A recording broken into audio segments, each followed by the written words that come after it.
Hi, I'm Scott Walcott. And I'm Jeff Chisholm. We're here with the Hooked for Life Fishing radio show and the Kiwanis Walleye World Tip of the Week. This week we're going to talk about selecting a trolling combo or selecting some rods and reels. Scott and I, when trolling on the Bay of Quinte, would consider a line counter really an essential tool. Not only do they allow you to see exactly how much line you've got out, but you can take that information and replicate your success. In all our videos, we've mentioned how much line out. When we say 20 feet, 50 feet, you put 50 feet of line out and then put a snap weight on. And this is exactly how you know that. This little line counter, or this little number, is going to tell you how many feet you are out. So if you know that you want to put 50 feet out, then you let out line until this indicates that it's at 50 feet and you have 50 feet of line out.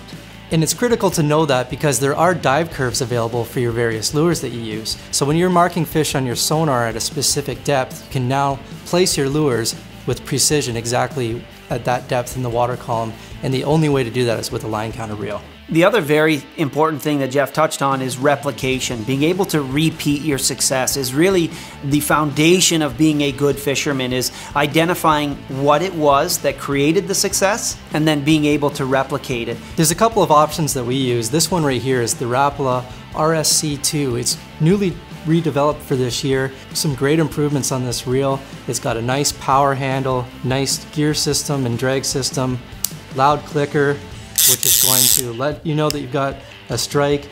It's just an excellent reel at a great price point. This is the new Hydros. This is in a 20 size as well. When we refer to a 20, it's just the size of the reel. So there's 20s, there's 30, and there's 45s. This is the 20, which is a fantastic walleye size. This is a really nice reel. It's a one-piece machined aluminum, which gives it a lot of rigidity. The other thing I like about this is having the line counter over on the other side. You often don't bump it. It keeps that reset button away from your hands. So when you're grabbing the rod or when you're putting it out, you don't reset it when it's out and then don't remember where you're at. Scott and I fished with the size 30 and 45 size of this reel last year, and we're really excited about the new 20 size for this year, which is perfect for Bay of Quinte walleye.